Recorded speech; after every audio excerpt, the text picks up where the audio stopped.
अस्सलाम वालेकुम स्टूडेंट्स, आज हम एक्सरसाइज 1.1 क्लास 10th का क्वेश्चन नंबर 3 डिस्कस करेंगे। Solve the equation by completing square method. Solve the equation by completing square method. Question हमारा है 7x² + 2x - 1 = 0।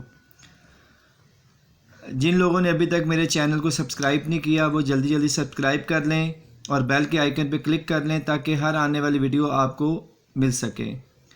आज का हमारा टॉपिक है कंप्लीटिंग स्क्वायर मेथड। इससे पिछली वीडियोस के अंदर हमने कंप्लीटिंग स्क्वायर मेथड से पहले हमने डिस्कस किया था बाय फैक्टराइजेशन। तो आज हम कंप्लीटिंग स्क्वायर मेथड में जाएंगे। तो देखें यहाँ पे क्वेश्चन के अंदर जो वर्ड्स यूज़ हुए हैं वो है सॉल्व। सॉल्व के बारे में हमने लास्ट वीडियो में भी पढ़ा था कि सोल्यूशन निकालना।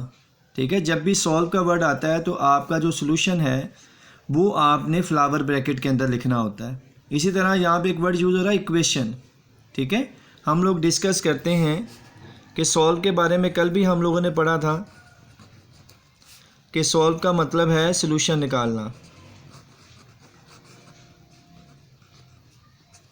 ठीक है, और सोल्यूशन रूट्स को कहते हैं और रूट्स जो होते हैं उनको हम लोग फ्लावर ब्रैकेट में लिखते हैं।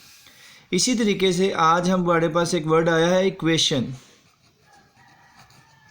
इक्वेशन हर वो स्टेटमेंट होती है जिसके अंदर इक्वल का वर्ड यूज़ होता है।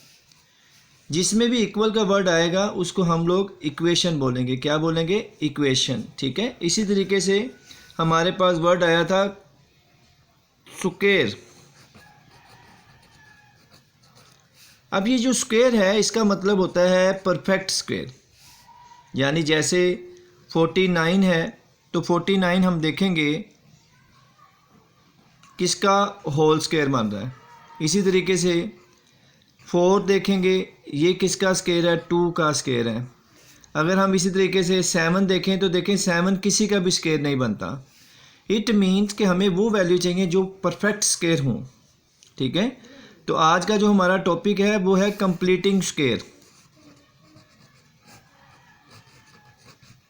स्टूडेंट, कंप्लीटिंग स्क्वायर नाम से ही पता चल रहा है कि ऐसा क्वेश्चन है जिसमें हमने स्क्वायर को कंप्लीट करना है। आप लोगों को याद होगा छोटी क्लासेस में आप लोगों ने एक फार्मूला याद किया था, a + b का whole square = a² + 2ab + b²। यानी कि ये a + b का जो होल स्क्वायर है वो किसके इक्वल है? a² + 2ab + b² के। यानी ये परफेक्ट, इसका परफेक्ट स्क्वायर ये है। अब जब आपके पास क्वेश्चन आएगा तो आपके पास ये वैल्यू नहीं आएगी, आपको ये वैल्यूज़ दे दी जाएगी या इसमें से भी कोई वैल्यूज़ कम कर दी जाएंगी।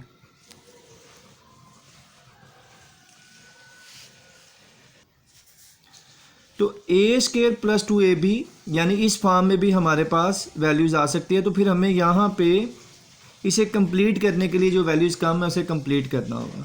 तो ये है कंप्लीटिंग स्क्वायर मेथड। ठीक है, यानी ऐसा मेथड जिससे हमने स्क्वायर को कंप्लीट करना है उसे हम कहते हैं कंप्लीटिंग स्क्वायर मेथड।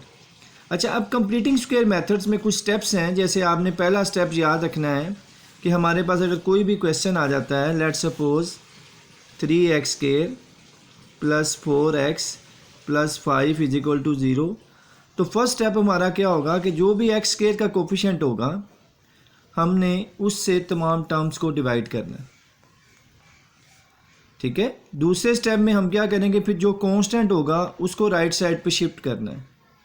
तीसरा स्टेप हमारा क्या होगा कि जो भी x का कोफिशिएंट होगा उसको ऑलवेज 1/2 से मल्टीप्लाई करना है और उसका जो वैल्यूज़ आएगी कटिंग करने के बाद उसका perfect square both side add कर देना।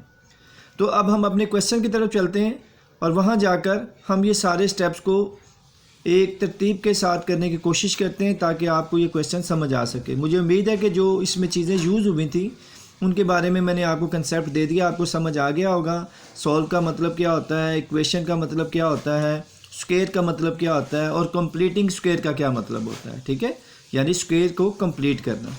जी, हमारे पास क्वेश्चन है solve the equation by completing square method. हमारे पास ये सवाल दे दिया गया है। अब स्टूडेंट्स हमने क्या करना है,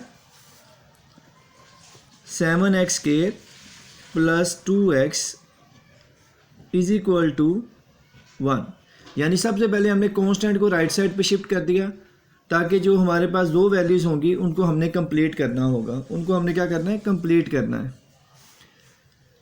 जी हमने अपने पहले स्टेप में क्या किया कि ये जो कांस्टेंट टर्म थी इसको हमने राइट साइड पे शिफ्ट कर दिया।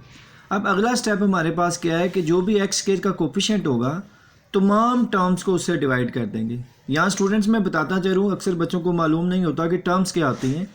ये प्लस माइनस के साथ जो वैल्यू सेपरेट की जाती है इन्हें टर्म्स कहते हैं, ठीक है। जैसे 7x² फर्स्ट टर्म है, 2x सेकंड टर्म है और 1 जो है वो थर्ड टर्म है, ठीक है। तो ये जो x² के साथ हमारे पास जो भी वैल्यूज़ होगी हमने इसको तमाम टर्म से डिवाइड कर देना है। यानी यहाँ पे x² के साथ 7 आ रहा है तो हम तमाम टर्म को 7 से डिवाइड कर देंगे, डिवाइडिंग ईच टर्म बाय 7।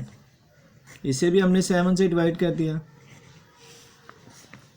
इसे भी हमने 7 से डिवाइड कर दिया और इस साइड पे भी हमने 7 से डिवाइड कर दी। अब जिन वैल्यूज़ की कटिंग हो रही है उनको कट कर देंगे, जिनकी कटिंग नहीं हो रही है वो वैसे रहेंगी। 7 से 7 की कटिंग हो जाएगी, क्या रह जाएगा, x²। 2/7 की कटिंग नहीं हो रही है, ऐसे ही आ जाएगा 1/7। तो आपने स्टूडेंट्स देखा कि हमारा पहला स्टेप था कांस्टेंट को राइट साइड पे मूव करना, हमने राइट साइड पे मूव कर दिया। सेकंड स्टेप क्या था कि x² के साथ जो भी टर्म होगी उसको तमाम टर्म से डिवाइड करना है और डिवाइड करने के बाद जो आंसर आएगा वो लिख लेना है। तीसरा स्टेप बड़ा इंपॉर्टेंट है कि जो भी x का कोफिशिएंट होगा, जैसे x का कोफिशिएंट है 2/7, हमने ऑलवेज x के कोफिशिएंट को 1/2 से मल्टीप्लाई करना है और उसका जो होल स्क्वायर बनेगा उसको हमने बोथ साइड ऐड करवा देना है। देखिए जैसे x का कोफिशिएंट 2/7 था तो हमने जब उसको 1/2 से मल्टीप्लाई किया तो 2 की 2 से कटिंग होगी, तो हमारे पास क्या आ गया, 1/7 का होल स्क्वायर। तो यानी कि x के कोफिशिएंट को 1/2 से मल्टीप्लाई करें, जो आंसर आएगा कट करने के बाद उसका स्क्वायर बोथ साइड ऐड कर देना। यहाँ पे स्टेटमेंट राइट कर देंगे, एडिंग 1/7 का whole square on both side.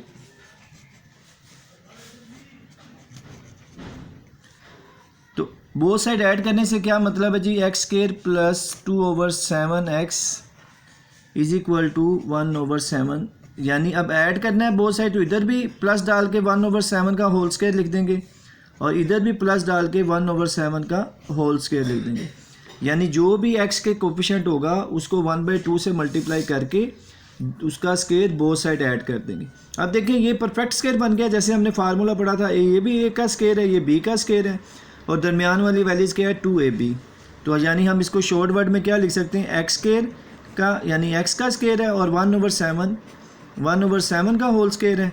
अब दरमियान में अगर प्लस है तो हम इनके दरमियान में प्लस लगा देंगे, अगर दरमियान में माइनस है तो इनके दरमियान में माइनस लगा देंगे, ठीक है। तो ये बन गया x + 1/7 का होल स्क्वायर = 1/7 प्लस, अब यहाँ पे देखिए 1 का स्क्वायर ओपन करेंगे तो 1 ही आ जाएगा और 7 का स्क्वायर ओपन करेंगे तो 49 आ जाएगा। तो स्टूडेंट्स आपने देखा कि इस तरीके से हमने तीसरा स्टेप कंप्लीट। स्टूडेंट्स अब हमने क्या करना है, राइट साइड को हम सिंप्लीफाई करेंगे। यहाँ देखें हम लोग चाह रहे हैं कि डिनोमिनेटर सेम हो जाए। देखिए 7 का टेबल पढ़ें तो 49 कब आएगा, तो हमने देखा 7 दा 49 होता है, 7 दा 49 होता है। तो मैं इसका मतलब है इसको अगर सेम करना चाहता हूँ तो मैं नीचे वाली वैल्यूज़ को भी 7 से मल्टीप्लाई कर दूँ, ऊपर वाली वैल्यूज़ को भी 7 से मल्टीप्लाई कर दूँ और ये वैल्यूज़ मैंने वैसे उतार ली। अब देखें ये मेरे पास क्या आ जाएगा, 7 1 दा 7 और 7 7 दा 49 + 1/49। स्टूडेंट्स आपने देखा कि अब डिनोमिनेटर सेम हो चुके हैं। डिनोमिनेटर जब सेम हो जाते हैं तो एलसीएम लेना आसान हो जाता है। कैसे कि जो डिनोमिनेटर है वही एलसीएम आ जाएगा और ऊपर वाली वैल्यूज़ भी वैसे ही आ जाएंगी, 7 + 1। यानी हमारे पास सिंप्लीफाई करने के बाद क्या बन गया, 8/49। x + 7 का होल स्क्वायर किसके इक्वल आ गया, 8/49। स्टूडेंट्स आपने देखा कि ये है परफेक्ट स्क्वायर के 3 स्टेप्स हम कंप्लीट कर चुके हैं।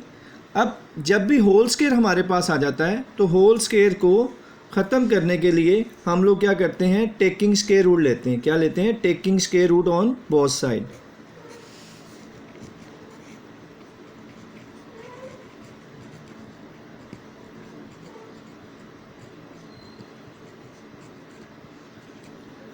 तो taking square root on both side हमने लेना है, तो x प्लस 1/x के स्क्वायर का भी अंडर रूट ले लेंगे।